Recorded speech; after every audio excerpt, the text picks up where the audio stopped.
Plus de 700 prêtres d'Île-de-France se sont rassemblés à Notre-Dame de Paris pour échanger autour de leur vocation. Famille chrétienne est allée à la rencontre de quelques-uns d'entre eux pour en savoir plus sur les nombreux défis à relever dans leur paroisse. Les défis qui nous réjouissent en ce moment, c'est le défi de l'accompagnement des catéchumènes, de l'accompagnement des néophytes après le baptême.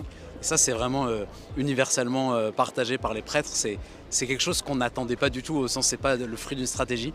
En revanche, c'est là et c'est notre joie. Le propre d'être une église qui est minoritaire en nombre, c'est justement de se proposer.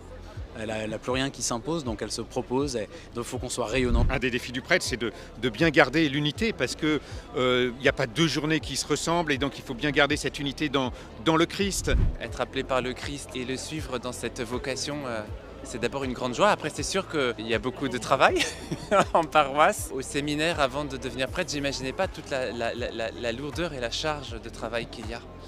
Ça va dans tous les sens et c'est pas toujours facile de concilier vie de prière avec répondre à toutes les attentes, avec un aspect ressources humaines. Voilà. Donc l'équilibre, je trouve que c'est un vrai défi. Quel est le rôle d'un prêtre dans la société aujourd'hui ? La présence du prêtre dans la société aujourd'hui, globalement, je ne parle pas de certains lieux qui sont très hostiles, il y en a, on le sait bien, mais globalement, le prêtre est très bien accueilli, très bien reçu. Moi, je suis frappé par la bienveillance des gens dans la rue. Bon, je suis en soutane, je ne la quitte plus depuis une dizaine d'années, mais il y a vraiment une grande bienveillance. Bien sûr que la figure du prêtre a été un peu bousculée avec toute la période de la SIAZ et tout ça. Se faire traiter de pédophile dans la rue, c'est violent, et il y a eu des moments comme ça.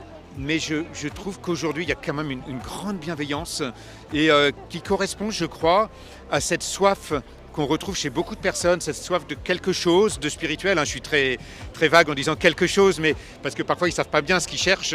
Mais voilà, on a vraiment cette bienveillance.